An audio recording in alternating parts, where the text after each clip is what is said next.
In section 9.4, we're looking at the product rule, and all we have to remember is that the product means times, doesn't it? If you see sum, it means add. If you see difference, it means a takeaway. A product means a multiplication. So a product rule is if we have two functions times together. So that is something like this. X squared, there's a function, and square root of 3x minus 1, there's another function, and we're multiplying those two.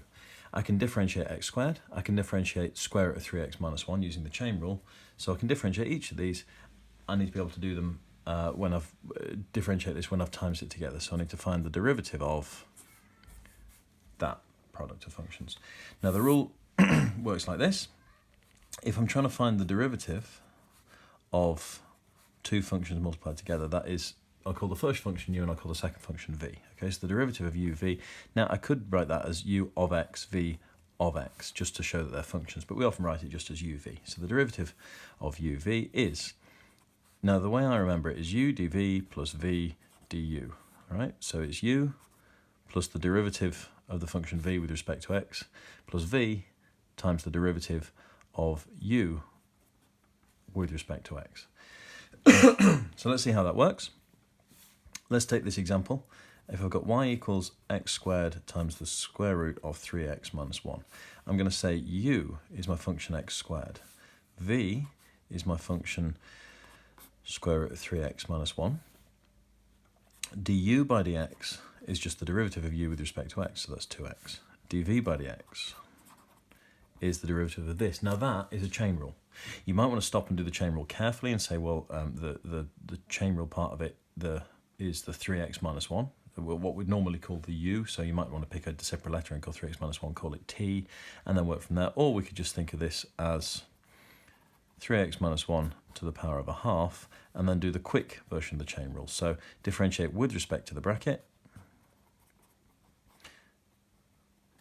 Oh, that's power of minus a half there, times by the derivative of the bracket. Well, the derivative of that bracket is a 3, so there we go. Now, what does this say? It says u dv by dx plus v du by dx. So there's a sort of invisible cross here. That one times that one. So dy by dx is x squared times 3 over 2 times 3x minus 1 to the power of minus a half plus v, which is this thing here, square root of 3x minus 1 times du by dx. Now, I'd strongly recommend set it out this way. So tell me what u is, tell me what v is, find the derivative of u, find the derivative of v, and have a sort of little grid of these set out. This one, this one, this one, this one. And then the first thing you do when you're writing dy by dx out is this one times this one, this one times this one, and just write them down. Don't do any simplifying yet, then do the simplifying next. There's two reasons for that. First of all, having a systematic way of setting this out means that you're more likely to get it right. And secondly, the examiner can give you credit for the bits that you've got. So if you get to here, then you've used the product rule, you've used it successfully, but you haven't yet simplified it. Well, that's fine. If you mess up the simplification, you might lose a mark or two, but you shouldn't lose that many because you've done the product rule correctly. So what can we do? Well, we can write this as 3x squared over 2 square root 3x minus 1. Sorry, I've just realised I've written a u here and I should have written an x. There we go. Plus 2x square root 3x minus 1. Now, I could simplify that even more. This is just algebraic fractions, isn't it? So they do that in the book. I'll do it because I suppose if you don't want to see it, you can always fast forward, can't you? So 2x times square root 3x minus 1. If I make the denominator this thing here, then I need to times this by 2 and times it by square root of 3x minus 1. So that means that square root of 3x minus 1 times the square root of 3x minus 1 means the square root is going to disappear. And I'm going to have 3x minus 1 in there. So the top is 3x squared plus 4x times 3x minus 1 over 2 square root 3x minus 1, 3x squared. 4x times 3x is 12x squared. 4x times minus 1 is minus 4x. So this is 15x squared minus 4x.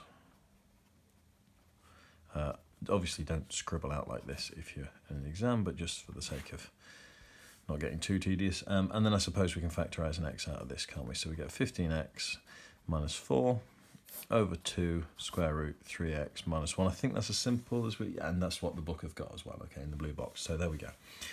So that is our product rule. I'll do another example for those people that want to see it, but if you're feeling confident with that, then feel free to stop here and have a go. Here's the second example. Always handy to, oops. I'm using the same one from the book again, which is page 241, example 11. So it's a product of functions. It's two functions, one times by the other. So I'm going to use the chain rule. I'm going to say, the chain rule. I'm going to use the product rule. U equals e to the 4x. V equals sine squared times 3x. Du by dx is 4e to the 4x, differentiating that one. dv by dx is the derivative of this one. Now this is a fiddly derivative, right? But I'm going to do it the quick way. If you're not happy with the quick way, use the chain rule carefully and slowly. So 2 sine of 3x times by the derivative of sine of 3x, which is 3 cos 3x, okay? And I'll tidy this up a little bit and give it as 6 sine 3x cos 3x. Now, looking at that, I could actually, I've got sine cos, so I could write that in terms of sine 6x, couldn't I? You know, so sine 6x equals 2 sine 3x cos 3x from the double angle formula. But I think I'll leave it as that, just so that I'm in sync with what the book does. We'll leave it there. So use the product rule. Gives us dy by dx is e to the 4x times 6 sine 3x cos 3x plus 4e to the 4x times by sine squared 3x. Now, there it is. There's the end of the product rule, and we can simplify from there, okay? And now it's in the blue box on page 241. I don't think we need to labour the point. This is the end of the product rule. It looks fiddly at first, but hopefully you can see it's just a process that we go through. U and V, differentiate. This one times this one times this one, and add them together. Once you've got that, then simplify the algebra. So the difficult bit comes in doing the differentiations and in simplifying the algebra. The actual application of the product rule, once you practiced it a little bit, you'll get used to the idea. It is just a formula that we've got to apply. And that is section 9.4. Good luck.